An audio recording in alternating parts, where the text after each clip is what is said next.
A partir desta segunda, um grande sucesso está de volta. Mulheres de Areia. Mas aqui, nessa casa, quem manda sou eu. Virgílio é um homem autoritário que não aceita o romance do filho Marcos com a doce Ruth. Ou o Marcos faz o que eu quero ou eu acabo com ele. E para tentar destruir esse grande amor, ele vai contar com a ajuda da irmã gêmea de Ruth, a ambiciosa Raquel. O caso do Marcos com sua irmã deve acabar por aqui.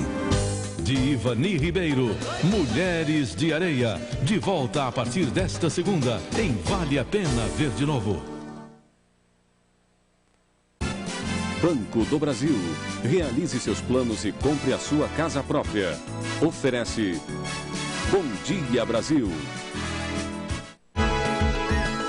Bom dia. Bom dia. Educação, drama nacional. Saíram as notas do Enem 2010. Saiu a lista com o desempenho das escolas. E os números ainda estão muito longe do ideal. As notas subiram um pouco, mas o abismo a vencer é grande.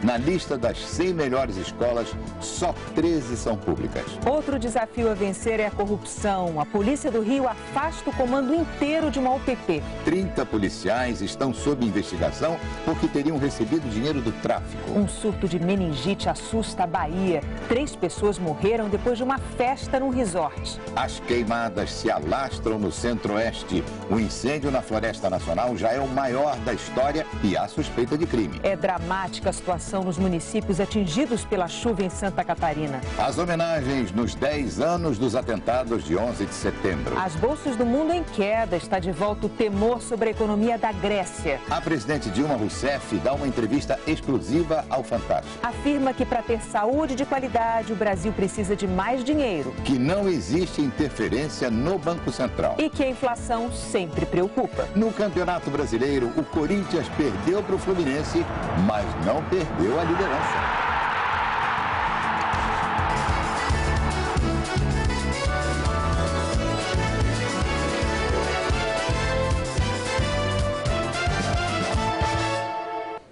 Saíram as notas do Enem, o Exame Nacional do Ensino Médio. A participação dos alunos aumentou, as notas melhoraram um pouco, mas o resultado geral mostra que a educação pública no Brasil ainda está longe do ideal. Das 100 melhores escolas, só 13 são públicas. E dessas 13, 4 são militares. Vamos falar com a Zileide Silva. Zileide, a diferença de qualidade entre a escola pública e a particular ainda é muito grande. É uma diferença que preocupa, que assusta, na verdade, Renata. O Enem, a lista do Enem, deixa muito claro que a educação pública precisa de uma reforma. Quase tudo precisa mudar. Mais uma vez, as escolas particulares estão no topo da lista do exame. E não custa lembrar, o governo federal e os estados são os grandes responsáveis pela rede pública de educação. Só participa do exame quem quiser. E se a escola incentivar apenas os bons alunos a fazer a prova para melhorar o desempenho no Enem? Não existe na educação essa classificação de aluno bom e aluno ruim. Existe um incentivo e a melhoria no dia a dia, a melhoria gradual do nosso estudante. Desta vez, as escolas foram separadas por grupos. Tudo para evitar comparações entre colégios que tiveram muita adesão ao Enem e outros em que poucas pessoas fizeram a prova. Para o governo, assim, fica mais fácil avaliar a qualidade do ensino em cada instituição. São 4 grupos. No primeiro, escolas que tiveram mais de 75% de participação. No último, os colégios com menos de 25%. No grupo de maior participação, das 100 escolas com as melhores notas, só 13 são públicas. E entre elas, 4 são colégios militares. Mais do que comparar escolas, o nosso desejo é que a escola se compare consigo mesma e possa se superar a cada ano. O que nós podemos dizer é que, em média, houve uma evolução da educação brasileira no que diz respeito ao ensino médio. Entre as escolas públicas que tiveram adesão superior a 75%, a melhor nota foi do Colégio de Aplicação da Universidade Federal de Viçosa, em Minas Gerais. Ele está atrás apenas de 7 escolas particulares. O pior desempenho foi da escola indígena Tcheru Baiquá 1, de Bertioga, litoral de São Paulo. O governo admite que falta dinheiro para a educação, mas diz que tem investido mais. Ao longo da última década, dobrou o valor pago por aluno da rede pública. Na escola pública mais bem classificada de Brasília, enfrentar dificuldades é um desafio diário que vai além da sala de aula. Nós somos levados a participar de exposições, entendeu? De peças de teatro, enfim, porque eles exigem de nós relatórios e a gente acaba pegando o gosto por isso mesmo. O governo reconhece que uma escola particular investe 10 vezes mais do que o Ministério da Educação consegue aplicar nas escolas públicas. A lista com o desempenho de todas as escolas públicas e privadas está na internet, na nossa página do Bom Dia Brasil, g1.com.br/Bom Dia Brasil. Renato. Na saúde, autoridades de saúde investigam o que teria provocado, na Bahia, autoridades de saúde investigam o que teria provocado um surto de meningite durante uma festa num resort. 3 funcionários do hotel morreram. O complexo hoteleiro de Sauípe fica no litoral norte, a 70 quilômetros de Salvador. De quarta a sábado, nomes de peso da Axé, como Ivete Sangalo e Carlinhos Brown, fizeram a festa de centenas de pessoas no evento fechado. Ontem, a Secretaria de Saúde do Estado confirmou que durante o Sauípe Folia, 3 funcionários do complexo morreram vítimas de meningite meningocócica, a forma mais grave da doença. Outros 4 funcionários foram trazidos para este hospital de Salvador. O irmão deste rapaz é um deles. Ele não está 100%, entendeu? Mas está melhor do que estava. Mas ainda está respirando ainda com balão de oxigênio. A Secretaria de Saúde reconhece a existência de um surto da doença em Sauípe e informa que funcionários e parentes estão sendo medicados, mas considera pequena a chance de ter havido contaminação entre as pessoas que estiveram na festa. A população que foi acometida da doença são funcionários que trabalham na cozinha e na arrumação. Então não era uma pessoa que lidava diretamente com o público. E o evento que aconteceu lá foi numa área fechada. Bem diferente da folia que tomou conta do centro de Salvador ontem à tarde. 800 mil pessoas, de acordo com a Polícia Militar, festejaram a diversidade. O dia foi de festa e celebração, mas também de luta contra a rejeição aos homossexuais. O tema da Parada Gay de Salvador este ano foi o combate à homofobia. Não dá para conviver com tanta intolerância. Então é importante que as pessoas se unam à nossa luta para uma sociedade mais igualitária, sem dominados e dominadores. Em Brasília, o combate é contra as queimadas. Equipes do Corpo de Bombeiros se revezam para combater o fogo. Há suspeitas, Ileide, de incêndios criminosos. Porque são muitas áreas, Renatas, ocupadas por lotes irregulares. Por isso, o Instituto Chico Mendes, ligado ao Ministério do Meio Ambiente, não descarta a possibilidade de incêndios criminosos. Já são mais de 3.200 focos. A seca já dura 94 dias. E ontem foi o dia mais quente do ano, 33 graus. A umidade ficou em 13%. E a previsão mais otimista é que chuva aqui em Brasília apenas em outubro, no início de outubro. Um fim de semana sem descanso para os bombeiros que combatem as queimadas no Distrito Federal. O Hércules C-130 da Força Aérea também foi usado na luta contra o fogo. Foram 16 sobrevoos. Em cada um, 12 mil litros de água eram despejados. Os incêndios começaram na quinta-feira. Até agora, as labaredas já queimaram uma área equivalente a 20 mil campos de futebol. Uma das regiões mais atingidas é a Floresta Nacional de Brasília. Uma destruição de 85% da mata. Aqui, a principal preocupação é impedir que as chamas avancem sobre o Parque Nacional, uma área de preservação ambiental. Nós temos a preocupação porque há uma proximidade com o Parque Nacional e se passar para lá realmente vai ser uma tragédia ainda maior.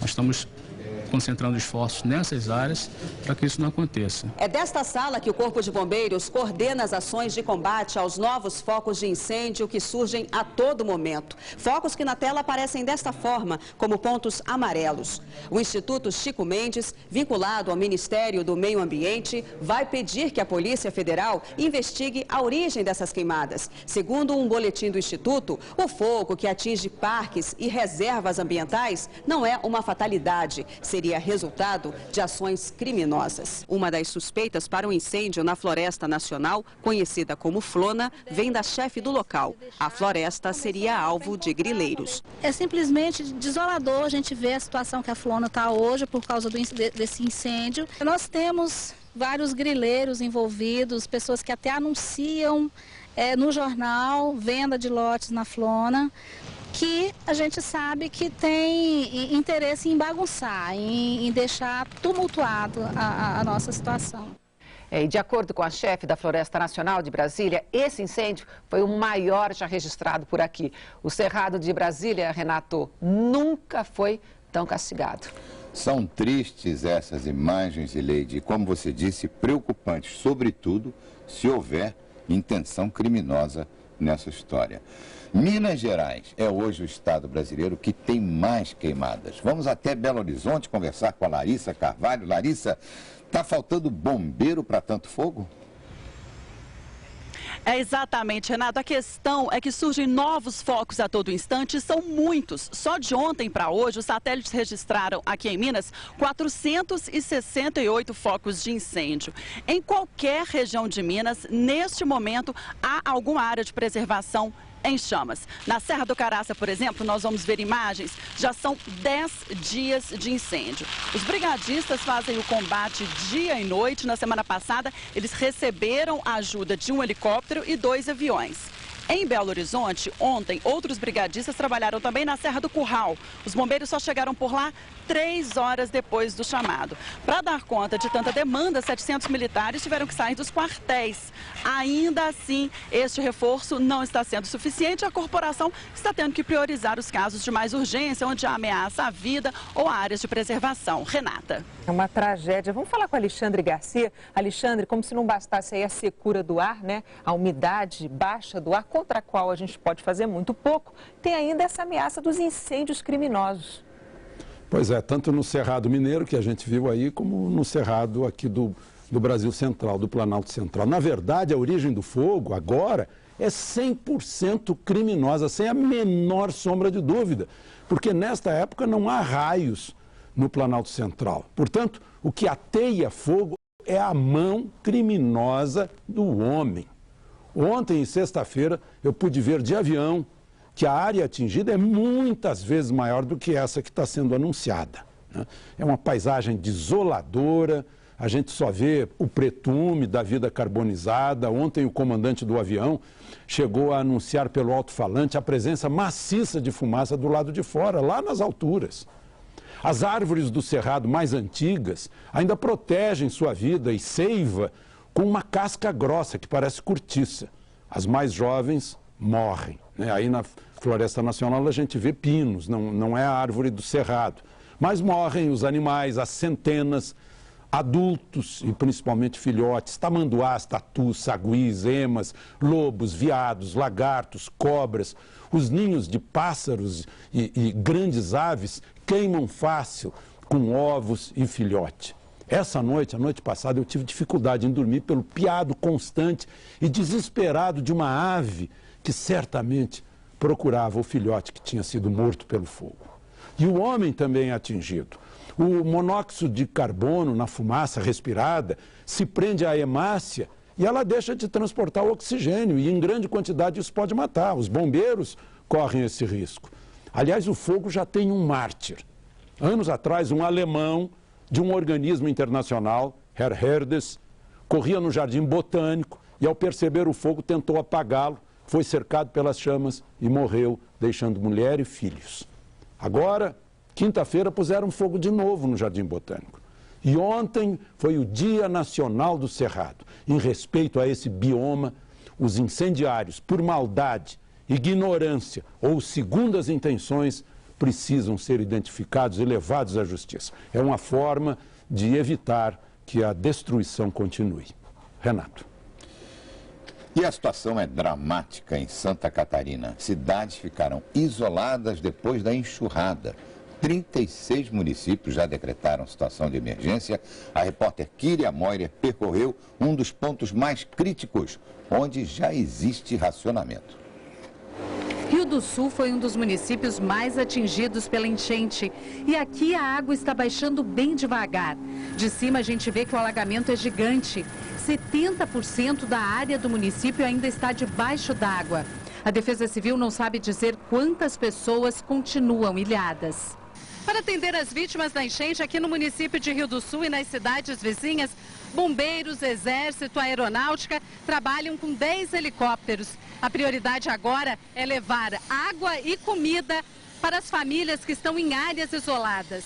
Só nesta comunidade são dezenas de moradores que esperam pelo socorro. Vamos se organizar aqui um pouquinho mais. O pouco que chega é dividido, mas não é suficiente. O que está faltando mais aqui? Leite, tem muita criança e alimento, né? Fralda, um monte de coisa. Durante a noite foi decretado toque de recolher em Rio do Sul. 12 mil pessoas ainda não conseguiram voltar para casa.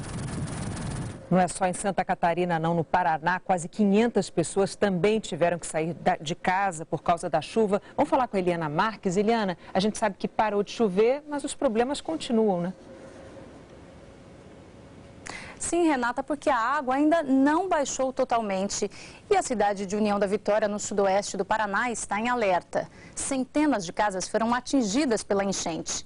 Nas áreas mais alagadas, só é possível chegar de barco. 450 pessoas estão desalojadas ou desabrigadas. E como se não bastasse a chuva, agora os moradores do sul enfrentam o frio. Neste momento, por exemplo, faz 4 graus em Pelotas, no Rio Grande do Sul, e 6 em São Joaquim, na Serra Catarinense. Em São Paulo, uma pessoa morreu por causa de um incêndio que consumiu parte das casas de uma favela em Guarulhos, na região metropolitana. Ainda não se sabe como o incêndio começou. Agora, pela manhã, os bombeiros conseguiram controlar as chamas. E hoje o tempo deve continuar seco em grande parte do país. Veja então no mapa a previsão completa para esta segunda-feira. O ar seco predomina na maior parte do país. Está mantido o estado de atenção para a baixa umidade do ar na área em laranja. Já nas áreas do sudeste mais próximas do mar, deve chover por causa dos ventos úmidos que vêm do oceano. No norte, o tempo abafado pode provocar chuva, principalmente em parte de Rondônia, no Acre, no oeste do Amazonas e no nordeste do Pará. Máxima de 22 graus em São Paulo e de 37 em Goiânia. A semana começa com queda nas bolsas. Na Ásia, os mercados fecharam todos com forte baixa. Tóquio recuou 2,31%, o menor nível em mais de 2 anos. E na Europa, as bolsas também estão em queda. O motivo alegado por especialistas é a volta do temor de calote da Grécia. As ações que mais caíram foram as dos bancos. No Campeonato Brasileiro, o Corinthians perdeu para o Fluminense, mas não perdeu a liderança lá com o Beleste. Então perde, ganha, perde, ganha desses times. Ontem, 3 times tiveram a chance de tomar a liderança do Corinthians e não conseguiram. O Corinthians jogou fora de casa, perdeu, mas os resultados da rodada realmente ajudaram o Timão.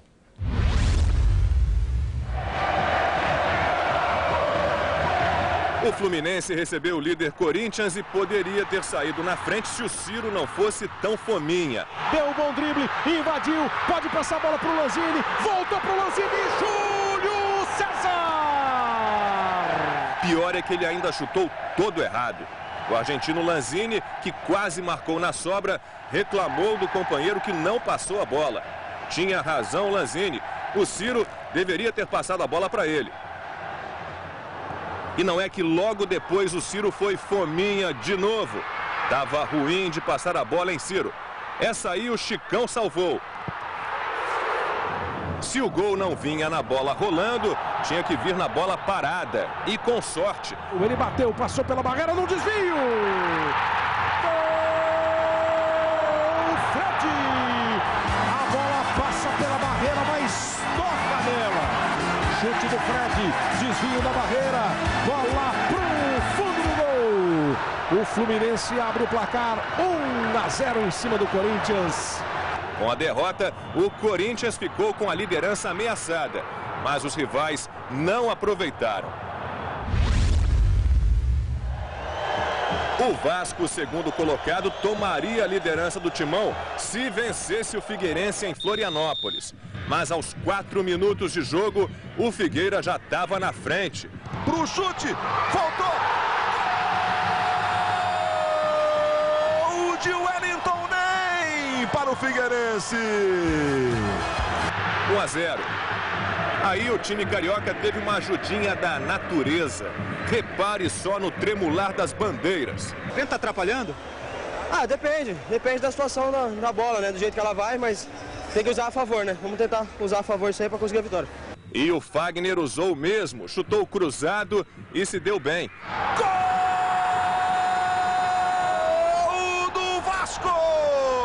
Fagner faz o primeiro dele no Campeonato Brasileiro, empatando o jogo. Olha a curva que a bola fez. 1-1 com o vento dando aquele efeito camarada. E quase que o vento virou o jogo para o Vasco. Dessa vez numa parceria com o Diego Souza. Cruzamento de esquerda foi fechadinho. Tocou no travessão essa bola.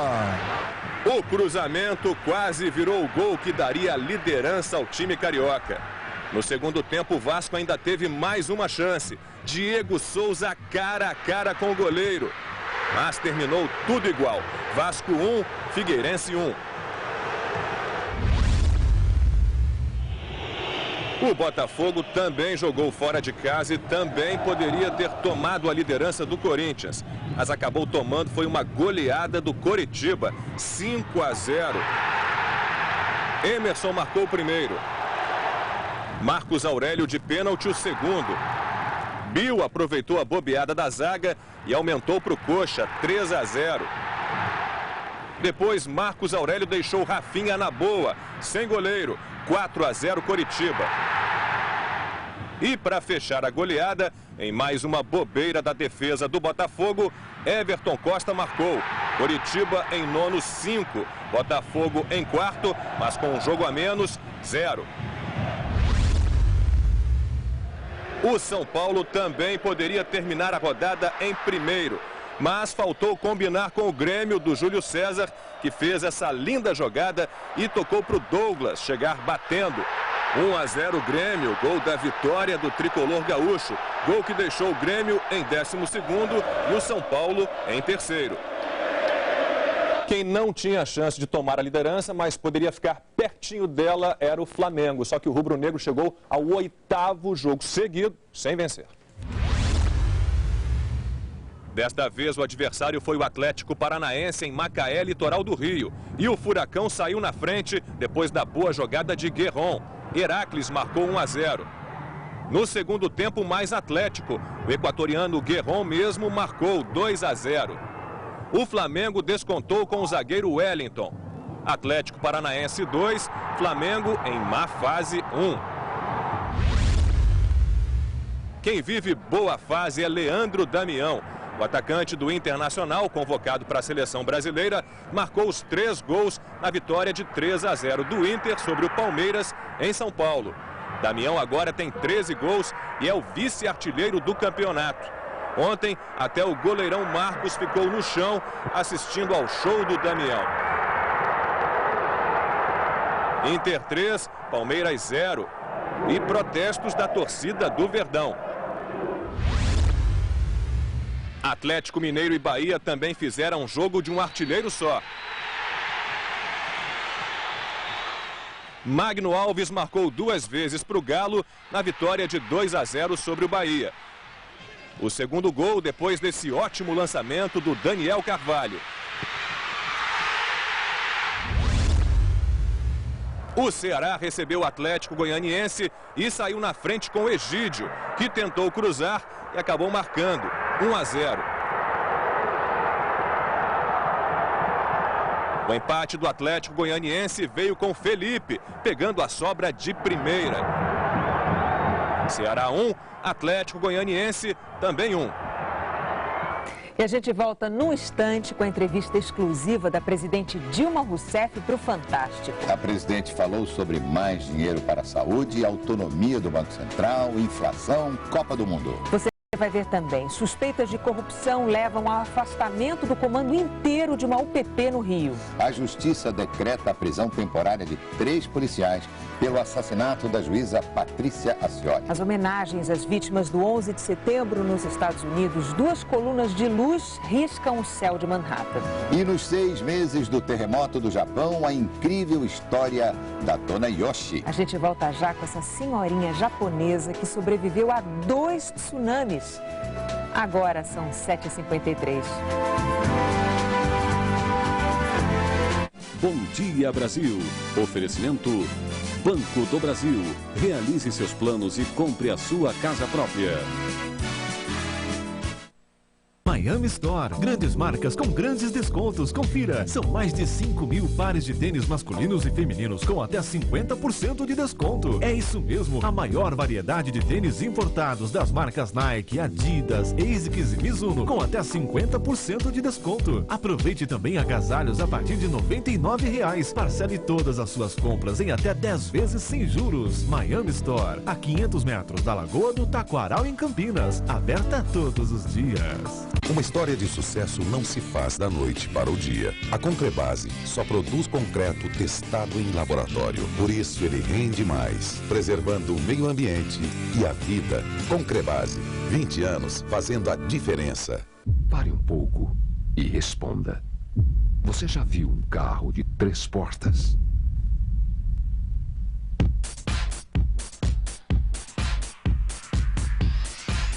Aguarde. Vem aí um carro com novas ideias, para você ter novas possibilidades. Está chegando o Hyundai Veloster. Sexo é vida. Beije mais, viva mais, ame mais. O Boston Medical Group tem 10 anos no Brasil tratando homens com dificuldades de ereção e ejaculação precoce. Marque uma consulta e surpreenda a sua parceira. O mundo perfeito para mim é aquele onde meus filhos possam crescer como eu cresci. Com liberdade, muitos amigos e as melhores lembranças. Conheça Rossi Le Monde. Viaje por seus primeiros condomínios e escolha qual parte desse mundo exclusivo mais valoriza a sua vida. Meu mundo é a minha casa. Rossi Le Monde. Inspirado no melhor do mundo. Inspirado em você.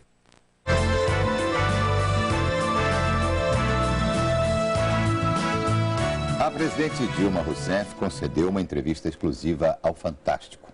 Falou sobre os desafios na economia, na política e na Copa do Mundo. Dilma Rousseff recebeu Patrícia Poeta no seu gabinete de trabalho, Palácio do Planalto. Mas a conversa começou no Palácio da Alvorada, a residência oficial da presidência. O que tem a sua cara aqui? Que a senhora gosta, que a senhora se enxerga? A biblioteca. A biblioteca. E acho que aquela biblioteca, eu acho ela muito bonita também. E um local muito bom. Eu gosto muito de conviver com livro. E livro não... Apesar de eu ter feito um esforço, aprendi a ler no iPad, né? Eu leio hoje e-books, eu gosto de página, gosto de papel, gosto do cheiro do papel, uma coisa de infância, sabe? O Palácio tem 143 empregados, mas a presidente conta que usa pouco do que tem à disposição. Não usa, por exemplo, as 8 suítes da área privativa, nem o cinema com 30 lugares. A sala de ginástica só vem quando chove. E a de jogos serve apenas para ela gravar o seu programa de rádio. Como é que é acordar todo dia como presidente da República? É como todo mundo acorda, Patrícia. E ter que escolher, por exemplo, uma roupa. Tem que estar sempre muito bem alinhada, tem que se preocupar com isso também, né? Geralmente, Patrícia, eu acordo cedo porque eu caminho. Como é que está a sua saúde? A minha está muito boa. Agora, estou tentando, como sempre, emagrecer. Mas a senhora pretende emagrecer quantos quilos?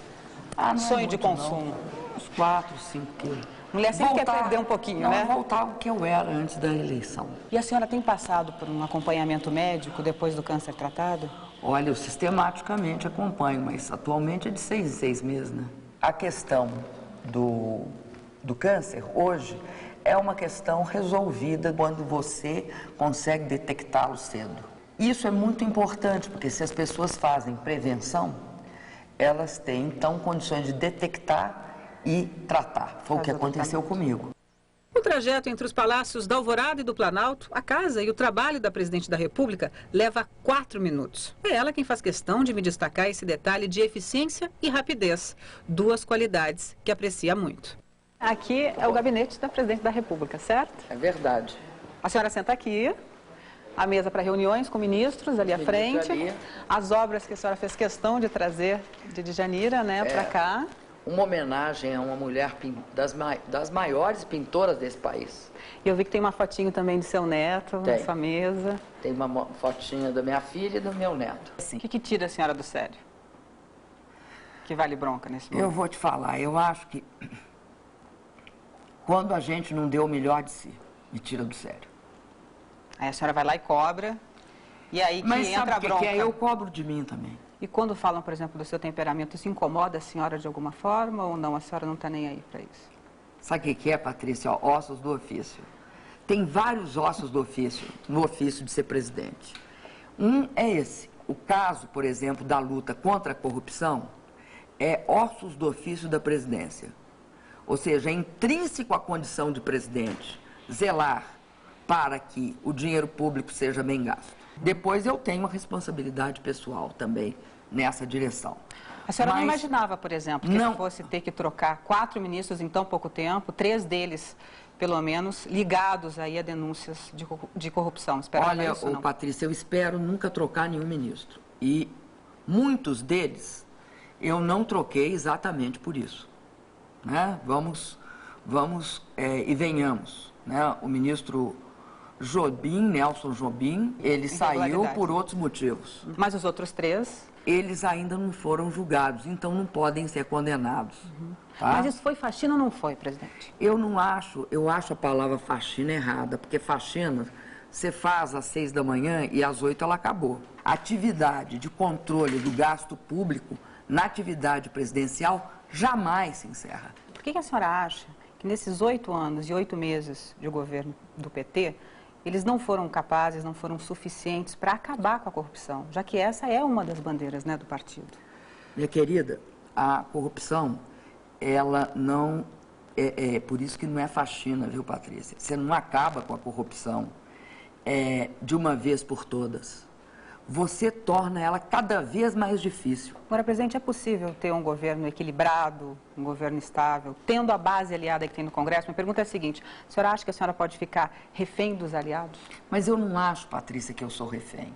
Nem acho... Nem que pode ficar. Nem acho, e tem de ter muito cuidado no Brasil para a gente não demonizar a política. Nós temos uma discussão de alto nível com a base, com a nossa base. E como que a senhora controla esse... toma lá da cá, digamos assim, cada vez mais sem cerimônia das bancadas? Como é que a senhora faz esse controle? Eu não dei nada para ninguém que eu não quisesse. Nós montamos o governo de composição. Caso ele não seja um governo de composição, nós não conseguimos governar. Qual a senhora acha que foi nesses 8 meses o seu maior acerto? Nesses 8 meses, deixa eu pensar. Por que eu estou pensando? Porque eu não posso te dar várias... Porque eu acho que algumas coisas eu acertei bastante. Eu vou falar, eu acho que foi muito acertado, logo de início, ter entregue os remédios de graça. Porque, sabe por que eu estou falando isso? Porque eu acho que a pessoa que não tem dinheiro para comprar um remédio precisa. Eu acho que é um drama humano violento. Olha, Patrícia, eu fico muito orgulhosa de uma outra coisa. É outra coisa que não é assim grande, mas para mim é muito importante. É importante reduzir imposto. Então eu gostei de fazer isso para quem? Para o super simples e para o MEI. Em abril, o presidente reduziu impostos pagos pelos microempreendedores individuais, chamados MEI. E em agosto propôs a diminuição dos impostos das pequenas empresas. Então eu acho que são as 2 coisas que eu mais me orgulho.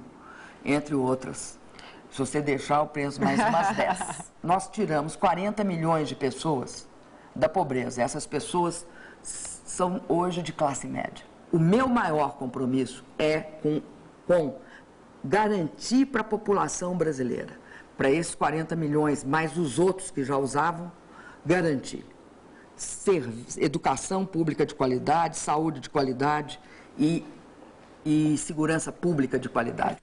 Em seguida, pergunto sobre o novo debate nos meios políticos. A possível volta da CPMF, o chamado imposto sobre o cheque. A presidente logo esclarece. Eu sou contra a CPMF, hein? A senhora acha que a gente precisa de um imposto, de mais um imposto para ter um atendimento de saúde melhor? Sabe por que a população era contra a CPMF? Porque a CPMF foi feita para ser uma coisa e virou outra. Acho que a CPMF foi um engodo nesse sentido, de usar o dinheiro para a saúde, não para a saúde. Agora, vou te dizer... Foi desviado. Foi. O dinheiro não foi usado onde devia. Nós, na saúde pública do país, gastamos 2,5 vezes menos que na saúde privada. Um país desse tamanho, o maior país da América Latina, com a maior economia da América Latina, gasta 42% menos na saúde do que a Argentina. Para dar saúde de qualidade, nós vamos precisar de dinheiro, sim. Isso seria quando? O mais rápido possível. Outra polêmica recente. Houve interferência da presidente na decisão do Banco Central de reduzir a taxa básica dos juros em 0,5 ponto percentual? Nós não fazemos isso. Nós estávamos dizendo naquela oportunidade que a crise econômica, quando se aprofundou ali por agosto, ela criou uma nova conjuntura internacional. É esta conjuntura internacional que cria a diferença e não nós interferindo no Banco Central. E a crise mundial? Que impacto a senhora acha que isso vai ter no Brasil nos próximos meses? Nós temos um mercado interno crescente e vamos combater essa crise crescendo. Que a indústria vem freando, né? Pois é, mas veja, a indústria deu uma diminuída em relação ao ano passado, que nós crescemos 7,5%, nós estamos esperando esse ano crescer em torno de 4%. Nós até julho, nós geramos 1.500.000 empregos. Se fosse nos Estados Unidos ou na zona do euro, qualquer país da zona do euro, eles estavam soltando foguete. E como estamos na semana da notícia em que a inflação deu um pulo de 0,16% em julho para 0,37% em agosto, pergunto se esse aumento preocupa. A inflação é algo que sempre tem de nos preocupar, sabe, Patrícia? Você sempre tem de ter um olho no crescimento e o outro olho na inflação. A senhora acha que o Brasil vai estar preparado, vai estar pronto para a Copa do Mundo de 2014? Tenho absoluta certeza. O que faz a senhora acreditar? Por quê? Porque nós vamos ter 9 estádios ficando prontos até dezembro de 12, no máximo início de 13. Tempo de sobra para a Copa. Aeroportos? Aeroportos, nós estamos com 3 aeroportos em licitação, já totalmente formatado em engenharia. A sensação que dá para o cidadão brasileiro é que o processo tem sido lento, né? Mas eu posso te mostrar os estádios, por exemplo. Eu olhei recentemente, fizemos um balanço aqui, nós monitoramos com informações online, de fotos e tudo. A senhora está acompanhando, está fiscalizando. Todos. Presidente, muito obrigada por essa conversa, por mostrar um pouco da sua intimidade para a gente, por ter me recebido aqui em Brasília. Agora chega de papo, né? Agora já eu vou tomei trabalhar, bastante né? o seu tempo. Vai trabalhar, presidente. Prazer em conhecê-la pessoalmente. Bom trabalho, tá bom? Obrigado. E você vai ver a seguir. A Justiça do Rio decreta a prisão temporária de 3 policiais. Eles teriam envolvimento direto no assassinato da juíza Patrícia Ascioli. O mensalão do tráfico, suspeitas de corrupção levam a Polícia do Rio a afastar o comando inteiro de uma UPP. Preces, flores e muitas lembranças. Você vai ver como foram as homenagens nos 10 anos do maior atentado da história. Em instantes, o 11 de setembro de 2011. Agora, são 8h07. Eu tô procurando alguém que seja camarada, bem-humorado, que goste de crianças e de animais, que não seja egoísta, seja carinhoso. Se você é do bem, gente boa, enfim, se você é uma pessoa legal, quer ser meu dono?